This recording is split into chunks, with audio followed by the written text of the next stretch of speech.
Welcome to the series Employee Health Services, Mind, Body, and Spirit. Employee Health is a section in the City of Albuquerque's Risk Management Division. Its mission is to promote a sense of community and increase wellness among city employees and their families by providing education and counseling about physical and mental health. And now, Mind, Body, and Spirit with Dr. Julia Bain. Hello and welcome to Mind, Body, and Spirit. My name is Dr. Julia Bain, and today we get to talk to Barbara Bruin with the Animal Welfare Department, City of Albuquerque. Welcome to the program, Barbara. Great to be here. I'm so excited that you're here. Thank you. We are going to talk about how can everybody help our animal community, our cats, our dogs, I don't know, we didn't talk about snakes before, but we can. We get rabbits at the shelter, we get snakes, we get hedgehogs, we get doves, we get alligators. So we get any sort of animal coming in. Oh my goodness, you're a sanctuary. We are a sanctuary. And we have so much to talk about, and I want to start off with, this amazing newsletter, if we can. Sure. You put out the Animal Welfare Department newsletter, and we're going to tell you how to get this newsletter because you're going to want to get your hands on it. But it has these statistics, and it talks about all of the accomplishments you have done in the last 6 years. Could you just address some of the things in this wonderful newsletter, and then we will tell you all how to get your hands on this? Sure. Over the last 6 years, we've had a tremendous 6 years, successful 6 years. Our euthanasia, we've managed to bring it down 78%. Wow. And also our intake has dropped. When I got there in the end of 2009, the intake that year was 26,667 animals. And last year it was just over 18,000. So that has been one of our big goals, is that fewer animals end up in our shelter, and that the public help us in many ways to make that happen. And the most important thing is that they spay or neuter their own pet and microchip their pet. So if the pet does end up with us, then we can get it home. Right. But we've managed... population control. Exactly. And Albuquerque had a very bad pet overpopulation problem, and we're chipping away at it. Obviously. Yeah. So that's the direction we really need to go, because we don't need this many homeless pets, and we don't have to have this many homeless pets. And it is a community issue, and it's everybody's responsibility to control the population and to, once the animals are here, to give them a good home. And I did want to talk about, what is the best way, the easiest way? Let's talk about adoption for a minute, because I know it's just not a matter of going to the shelter and saying, how much is that doggy in the window? Woof, woof!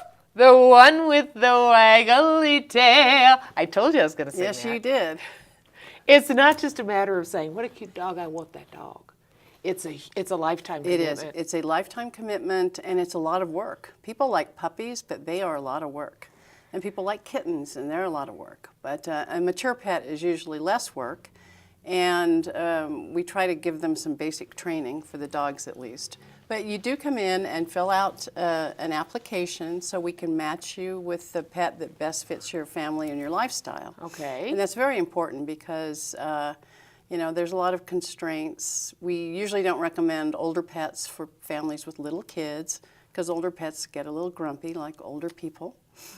So we try to match the animal, and our staff is so great. They know their animals, so they'll know what dog has certain proclivities, or what cat goes where, a lap cat or a... So they do have personalities, just like people. They have distinct personalities. Well, I'm here to inform you that when I get older, I refuse to get grumpy. Good. I'm not doing it. Good.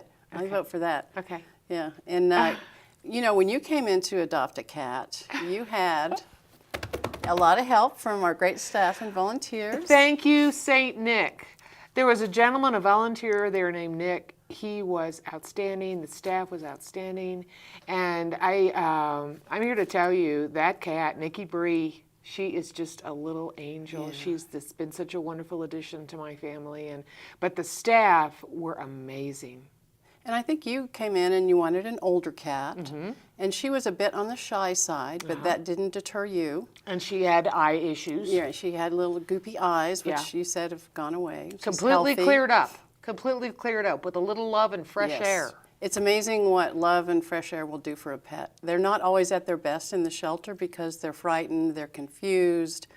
It's like being in prison. You're surrounded by, if you're a dog, you're surrounded by barking dogs, and the cats, you know, are in a cattery.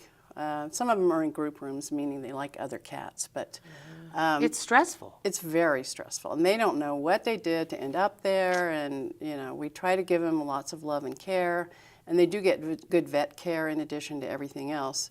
But it's still stressful. They So know they're not with a they family. do, and there's no place like home. And two of the things in this newsletter that you mentioned, in the last few years, we've developed the Shy Dog program, where a dog comes in and hovers at the back of the cage, you know, is afraid of people. We have a group of volunteers who will work with that dog to try to bring him or her around. Good. And usually, you know, the dog really responds to a little bit of love and care, and they're very slow. You know, they go in the kennel, they sit with the dog, and then, you know, maybe a day or two later, try a leash. So it's very gradual, but we've been able to bring dogs like that around, whereas they used to be euthanized as unadoptable. Oh my gosh. And the same They're just scared. They're scared and confused, and some of them have never known human love. And we have some that are afraid to go through a doorway because they've never been in a house. They've been in the backyard. Wow. And the worst thing you can do is get a puppy or a dog and just throw it in your backyard and leave it there. Don't, you know, make it part of the family. They want to be part of the family. They want to come inside. They want to be socialized. And that way you don't turn them into an animal that might be unadoptable. Feral. Feral. And actually we have a couple of feral dogs right now that we're turning around. Really? Yeah. How? Just love and attention. And So they can be rehabilitated. some of them, yeah. So it's not 100%, and animals can be very set in their ways. And the Fraidy Cat program is similar. And we have our crazy cat people, volunteers. And I feel free to say that because I'm sort of a crazy cat lady. But half of our crazy cat ladies are cat men, so it's funny, the men, like you mentioned, Nick, he's one of our best cat volunteers. Yeah. But they'll, you know, go in and sit with a cat, and eventually the cat will come out of hiding and into their lap, and, you know, then the cat's adoptable. But cats are very set in their ways too, so they really have to be persuaded that it's safe and that people are good. Well, one of the reasons why I picked Nikki Bree, although Nick brought in a few cats to introduce me to, but the reason why I knew I wanted Nikki Bree, who's so beautiful. I mean, her fur is just so soft. She's just a beautiful cat, big green eyes. Yeah. She came in and I put my hand down and I said, "Hi, it's nice to meet you." She came over to me and immediately began to purr. She picked you. And we often find that with cats. Is that what she Yeah, did? she picked you. You had never had a choice in the matter. And we just adopted a cat named Christy, who'd been with us over a year and hid all the time. But then somebody came in that Christy liked and who understood cats, and Christy went home. And our volunteers then do follow-up calls to see how it's going, and all is well for Christy and her new forever home. That is a great story. Yeah. So really, it's one animal at a time, and we do everything we can for each one that comes in. And we can't save them all because some are severely ill or severely unsocial. And maybe they've been, just like some children are abused. Correct. And some adults are abused, some animals are abused. True. And as you know, there's a link between violence against animals or animal cruelty and domestic violence with people. So as an adopter, if you have any kind of violent record, including domestic violence, you're excluded from adopting. Good. That's part of our HEART ordinance. So Albuquerque is actually very progressive with our ordinance. You're required to spay or neuter your pet unless you have what's called an intact permit, which you have to get every year. And then you have to get a litter permit. So that was the attempt back in 2006 to address our pet overpopulation problem. And it has helped. But we still see litters born, of course, and animals can get pregnant, particularly cats, at as young as 4 months. So don't assume just because your cat's not a year. Oh, I didn't know that. We call it the whoops litter. And litters like that add up, you know. And right now is kitten season, and they're just flooding in. Yeah, I got this off the website. It said what to do if you find kittens, and it talks about kitten season. It's starting now. We got, I think, 3 litters just at our West Side shelter yesterday. And people bring in little bitty babies that they find in their yard or under their house or their shed. And those babies aren't old enough to survive without their mother. So we have to get people to bottle feed them every few hours, and still they don't necessarily survive. So like any baby, they're better off with their mom. And most of the time, if you leave the babies there, the mom's just out hunting, and she'll come back and take care of them. And then when they get older and they can live on their own, then you can bring them to us. And if the mom is a feral cat, we also have a group called Street Cat Hub that will go in and trap the mom and sterilize her and put her back in her colony so that she won't have more litters. So we're trying to attack the problem every way we can. But for now, if you find little baby kittens, you can call 311, and we have a volunteer who takes these calls. He'll call you back, and he'll ask you all about where you found them and, you know, how long they've been alone or what have you, and he'll advise as to whether you should bring them in or not. But mostly we want them left there with their mother. Well, that makes perfect sense. So if you find a kitten, call 311, don't pick it up. Right, little baby kittens. Little baby kittens. Yeah, they look kind of more like mice than kittens at that age, but... Yeah, and I'm sure people are tempted to say, oh, look how cute, I need to rescue it or save it or how help helpless. it. Yeah, and they do look helpless, but more than likely their mom's somewhere around. Hopefully catching a mouse. Probably. She's having her dinner. Yeah, that's one thing that's really helpful about cats. Is they catch mice? Yeah. Yeah. That is, yeah. They earn their keep. They earn their keep. They do. Okay,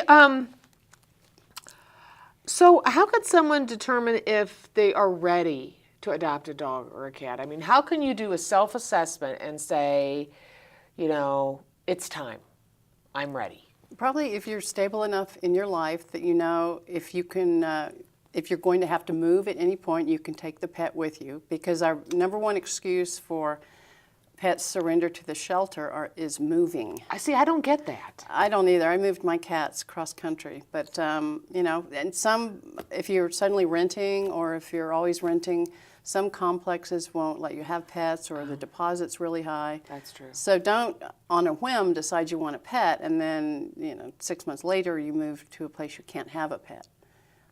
Try to decide if your life is stable enough and if you want to commit time. And obviously, feeding them costs money and vet care costs money. Yeah, do you have the money? Correct. It is a financial commitment as well. But it's really an emotional commitment to where, whatever your circumstance, if there's any way you can keep your pet with you, you will. And there's some people who will, you know, do whatever it takes, and if they get thrown out of their apartment, they live in their car with their pet, which is obviously not ideal for the human or the pet, but that's commitment. So that's loyalty. That's loyalty. That's a good word for it. Because they are a family member. Yes. And they're very confused when they're suddenly without their family. What happens to them? Well, I'm speaking of a pet brought to the shelter. Oh. And Are they depressed? Some of them are depressed. They're scared, obviously. They're confused. Angry. Yeah, some of them act meaner than they are because they're angry.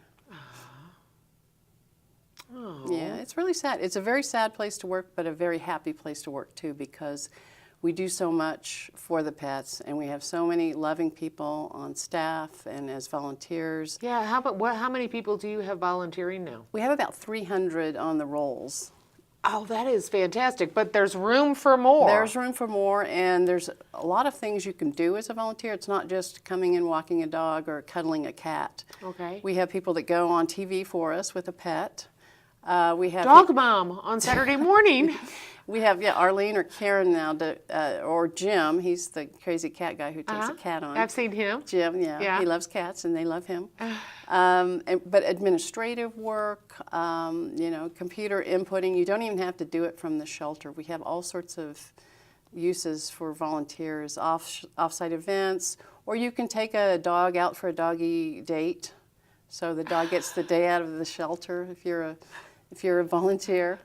That is wonderful. And the volunteers also foster. We're always looking for foster parents. This time of year, there are a lot of kittens or puppies, but year-round, we've started to get adult dogs and to some extent cats out to foster who are just very weary of the shelter and are starting to decline. So we get them out to a foster, and we have something called Foster to Forever, which means you take the pet and find the pet a home, which is ideal because the pet then doesn't come back. That's a wonderful program too. Yeah. What does the person do? Get on the phone and or maybe even walks the dog, and the neighbor says, "Oh, you got a new dog," and then they can say, "Well, no, not really, but maybe would you like a forever friend?" And even just talk to your neighbors. Get the word out. We have vests for dogs that say "Adopt Me," so you can go for a walk or to a pub and sit outside with your dog. Wow. Yeah, it's fun, and people always respond to the dog. Now, what if somebody does that, and they've got the dog, and it says, "Adopt me"? Oh, and this is the time when I want to go ahead and sing my song. Who let the dogs out? Who, who, who? Do your volunteers sing that when they're No, I hope not. So let's say, you're out with your dog and it says "Adopt me." How does that person who says, "I'd like to adopt that dog," how do they pass the test, like the background check and everything? They would then come in and apply to adopt the dog, and we'd make sure it was a good match. Okay. If they have other dogs, we suggest they bring their dogs in to meet and greet to make sure those two dogs like each other. But generally, it's a background check. It's whether the pet fits you or not. You have to be 18 years or older. Okay. So it's not a real stringent test, but we do want to make sure that you and the pet are right for each other. Does anybody ever bring in their other dog and there's a dog fight? It's not really a fight because our staff monitors, both dogs, and they're on leash. Okay. So there's not a fight, but you can tell when two dogs aren't going to get along. How? Well, they look like they want to fight, and there's certain signs that are good and certain signs that are Like bad. their hair goes up. Right, hackles and ears and Teeth. teeth. Yeah, but like butt smelling is a positive thing. Oh, do tell. It's a meet and greet. That's how they introduce each other. So. But one of the things you're supposed to do to teach your dog how to be a good dog is teach your dog how to be a good greeter, so that when you have guests or friends come over, your dog isn't rude and doesn't go to the person's, doesn't be an inappropriate greeter, but, like maybe sits down and waits for your friend to give it, touch its head, because that's important. That's training, and we offer free training now for dogs adopted from the shelter. Is that right? You get a 1 or 2 sessions. Yeah, it's great because there's a lot that goes into making a dog a good dog. Yes. Leash training and what you're discussing, not jumping up on people. So the basic training, we try to do some in the shelter when the dog's with us, but once you adopt, you get a couple of free sessions. Oh, that's Yeah, wonderful. That's really a benefit. We have some wonderful volunteer dog trainers. Because just like people, a dog isn't born a good dog, right? A person isn't born a good person.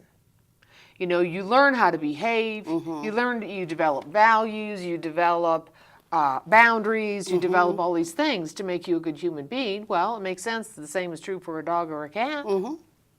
Cats are less trainable, but they are trained to use litter boxes, which is the #1 concern. So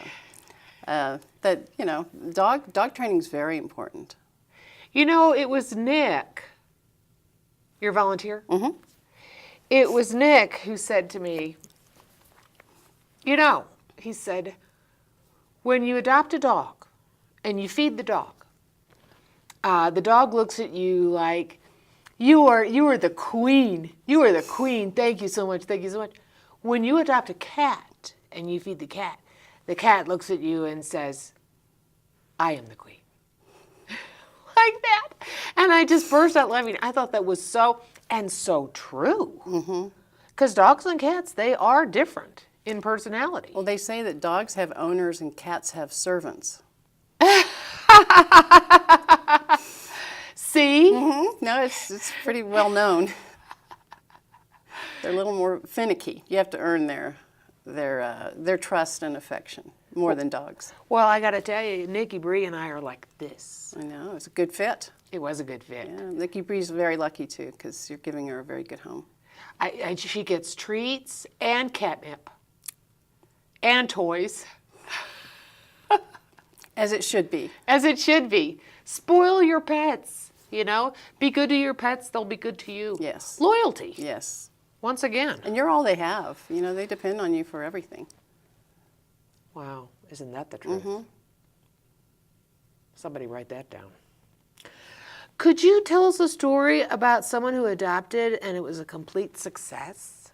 Could you give us a really nice success story? There are just so many. I thought about that question, but we get so much feedback. We have a website that you can write in and talk about your new pet. And it's in this newsletter. Yes. Oh, and before I forget, how to get your hands on this newsletter is, why don't you tell everybody? Our website is cabq.gov/pets. Okay. And then go to volunteer, and Bet Latosky writes this newsletter. So you can ask her. Bet you do a good job. She does a great job. And she's also our foster coordinator, so she gets all the babies out, and she's a very busy woman. Yeah. But every time in the newsletter, there's success stories. People just write in, and you can tell that they're so thrilled with their new family member.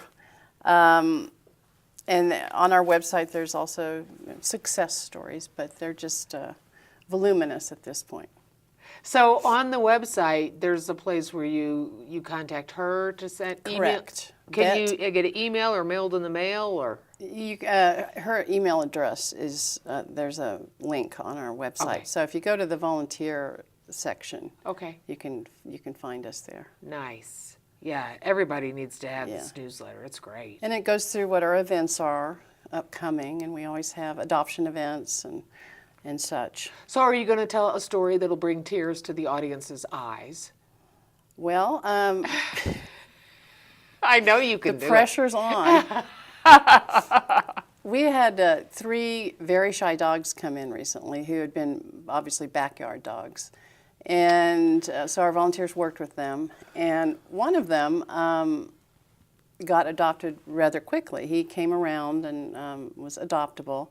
And a young man who needed a service dog came in. And the young man lives in a college dorm. So now the dog lives with him.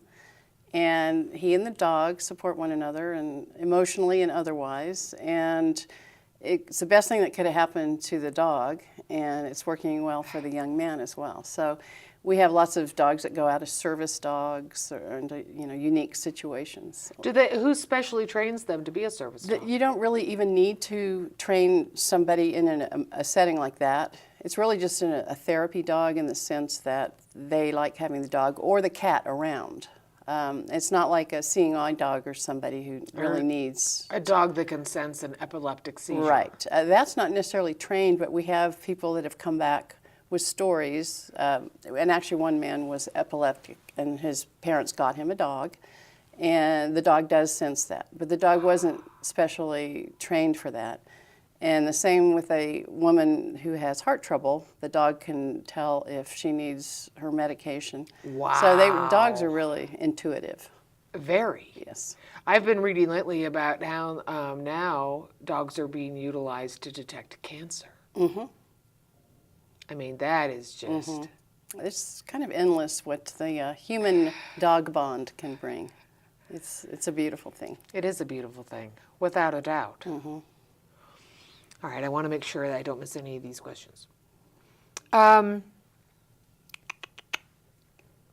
So you just shared an example. That was good. Well, what else do you want to talk about Well, that we haven't talked about that we need to say before we say goodbye? I think one of the things is that Albuquerque really has something to celebrate with our shelter.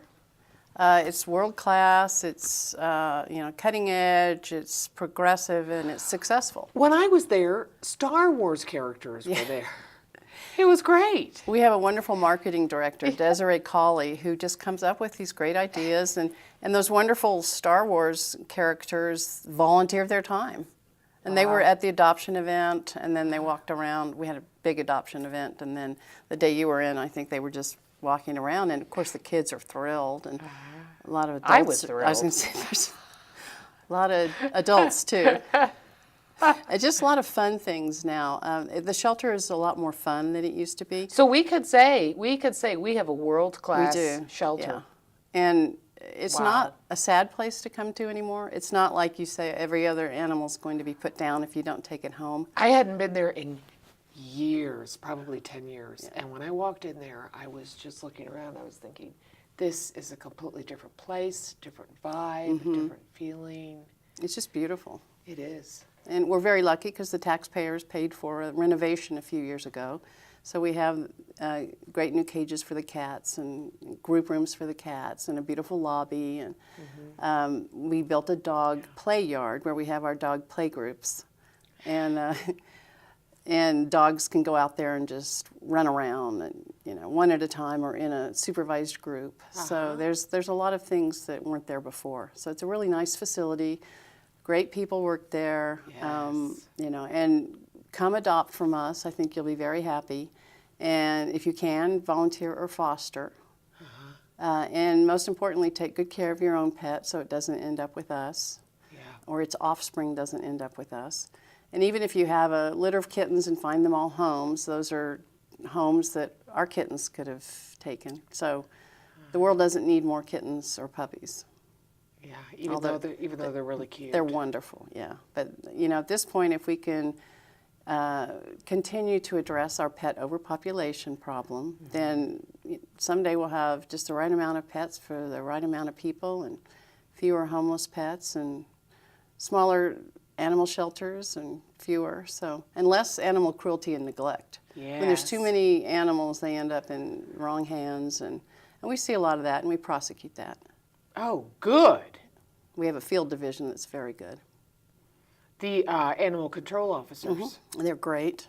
And Yeah, they go they out are. and they want to help people in the community keep their pet too if it's a good home. So it's not like they used to just go out and bust people, give them a citation or take their pet. Now, if it's a good home, we try to help them either contain the dog. We actually have 2 employees that will help go out and build fences and such for dogs that escape. Oh, that is wonderful. We have resources. If you want to surrender your pet, if you call ahead of time and get your name on a voluntary waiting list, we can call you back and see if maybe we can troubleshoot your problem.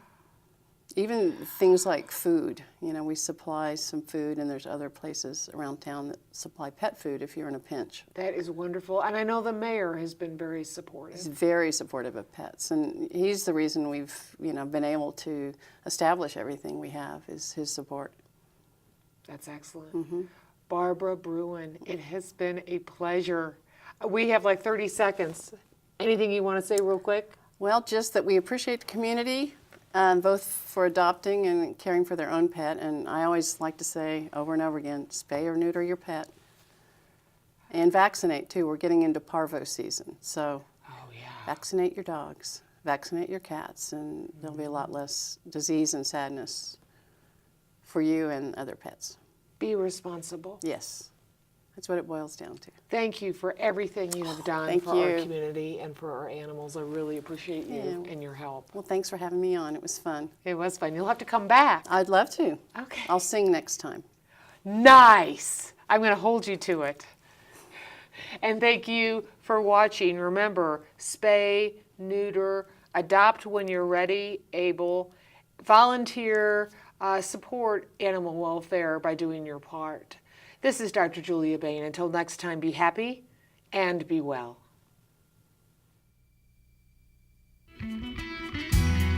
This has been Employee Health Services Mind, Body, and Spirit.